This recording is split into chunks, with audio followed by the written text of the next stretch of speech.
It's a beautiful and sunny day in Sandton, the heartland of big business and big law in South Africa. Welcome to the ENS studio. Watch ENS's very own Sphiwe Dlamini interview Aziza Mdee, an executive in the competition department, about dawn raids in South Africa under the Competition Act.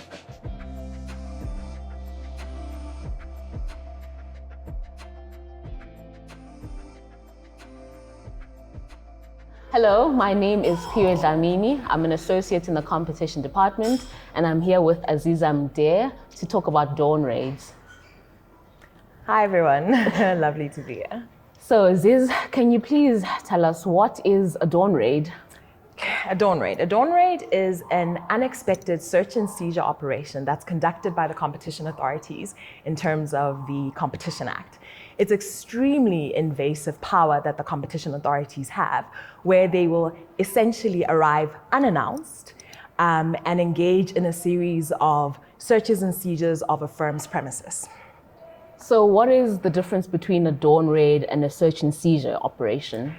A little bit of semantics. Dawn raid, search and seizure operation essentially mean the same thing.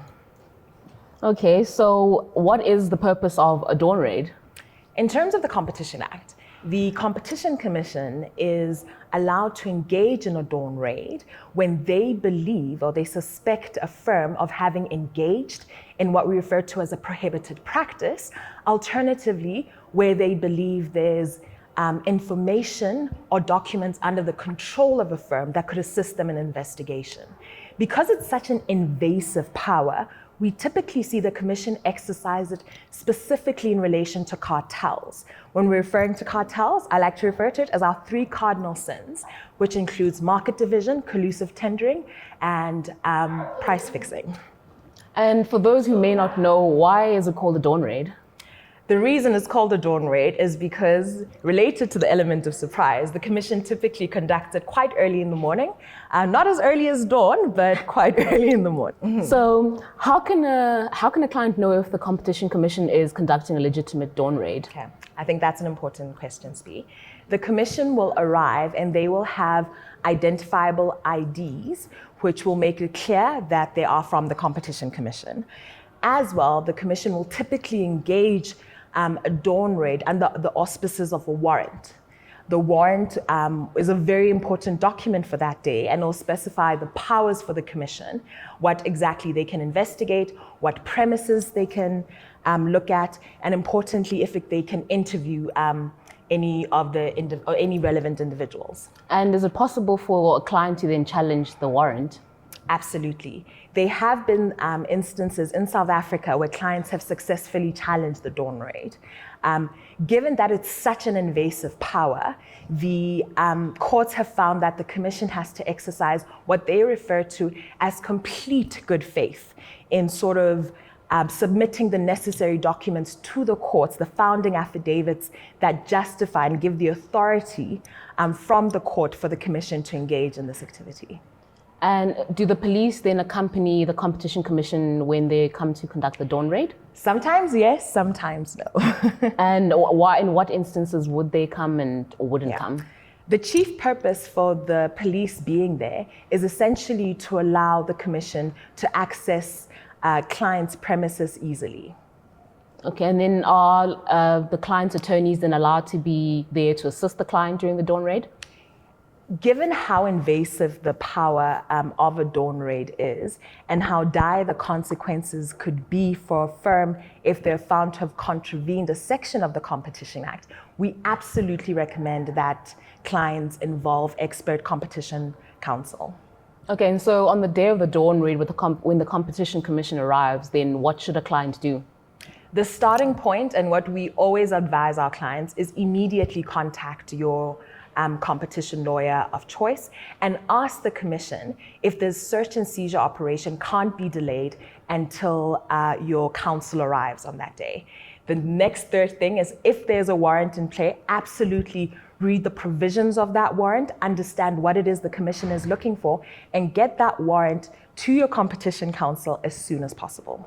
Can the client refuse the Competition Commission entry into their premises? That is an absolute no-no and probably the worst thing that you can do on that day. The Commission, in terms of the Competition Act, is able and allowed and authorized to use reasonable force to gain entry into a premises. So that is the worst thing you can do. It's already a very invasive and difficult day, and that just aggravates the competition authorities. And is it possible then for a client to delay the Competition Commission entry into its premises? We found the Commission is usually amenable to allowing a short delay to allow clients, a counsel to arrive on the premises. So that's absolutely practically something that happens in the ordinary course. What kind of items can the Competition Commission take during the dawn raid? The Commission, in terms of the Act, is allowed to review and search any article, which will typically be documents, electronic documents, hard copy documents. Again, we go back to what does the warrant say? Interesting. And so how does the Competition Commission then take the information?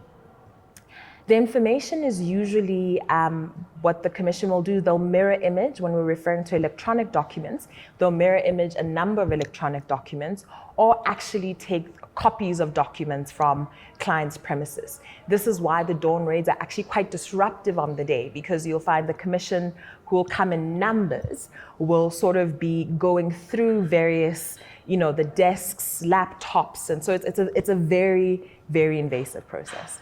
And then how can a client then ensure that the Competition Commission doesn't stray from the scope of the warrant? I mean, that's something that you have to navigate with the Commission. Again, we go back to what the Commission's entitled to do with the warrant, and you try and negotiate with the Commission to ensure that everyone is on the same page. But again, the warrant is the most important document on that day. So tell us, is there a penalty or sanction in the event that a client then destroys any information or documents or electronic devices? Absolutely. And again, that's one of the worst things you can do. In terms of the Competition Act, to the extent that a client is actually destroying any property or interfering in the Commission's investigation in that day, they're committing a criminal offense. And in terms of that, they could be liable for up to 10,000 Rand or imprisonment of 6 months or both. And then what about any documents, electronics that are stored off-site? How will the Competition Commission then access those? That's becoming a really important and I think relevant question in sort of, this digital world that we live in. And again, it goes back to what the scope of the warrant allows. And absolutely, to the extent that the warrant extends to off-site facilities, the Commission would be entitled to potentially raid those. So in this day and age, everyone has a personal laptop, tablet, and a cell phone. Can the Competition Commission seize those? Absolutely. And again, we go back to what has the warrant allowed or authorized the Commission to engage in. Unfortunately, or fortunately, a reality of our digital world is that work products are more and more being stored on electronic devices, including personal laptops and cell phones. So those are becoming relevant in the course of the Commission's investigation of prohibited practices. And so how does the Competition Commission then deal with seizing electronic documents and information? The Commission is becoming increasingly more tech savvy, and we saw in the first dawn raid that had been conducted in a post-COVID environment that the Commission was really leaning on specialist IT assistants who then help with the mirror imaging of devices and the capturing of various electronic data. So what about legally privileged information? How do the Competition Commission and clients then deal with that? Legally privileged information is such a sacred right in terms of, the relationship between counsel and client. Importantly, clients should be able to engage with us as legal advisors in a way that they know that that information or opinions that they obtain from us won't ultimately end up in the hands of the competition or any other authority or regulator. So in terms of the practicalities of that day, we as competition advisors really try and make sure that the Commission don't get its hands on information that's legally privileged. So that's one of our important roles that we engage in on the day, where information is contained sort of electronically, there'll be a separate process that parties engage in sort of after the dawn raid to make sure that that electronic information doesn't ultimately find its hands in the Commission's possession. On the day, though, what we do recommend, just from having, walked this path a couple of times, is that companies almost store their legally privileged information in a central repository or some kind of other central area, because it just makes it a lot more easier to identify and sort of steer the Commission in the right direction. And then how does the Competition Commission then assess whether information is legally privileged or not? So that involves a particular test where we're looking to see at whether the information at hand actually ticks the boxes or the requirements for legal privilege. How is a client then supposed to conduct its business while the Competition Commission is, undertaking the dawn raid? The truth is, the dawn raid on the day is very disruptive, and that has to be prioritized, unfortunately, over the day-to-day runnings of the company. What we have found that the Commission is amenable to is in instances where the critical areas that have to go ahead in order to render the business operable. We try and make sure that to the extent possible, that machinery goes ahead. But I think the truth and the reality is that you have to acknowledge that it's going to be a disruptive day and it's kind of business unusual. Interesting. And so in this day and age, post-COVID, most people have home offices and things like that with the advent of having to work from home. So can the Competition Commission then raid someone's home office?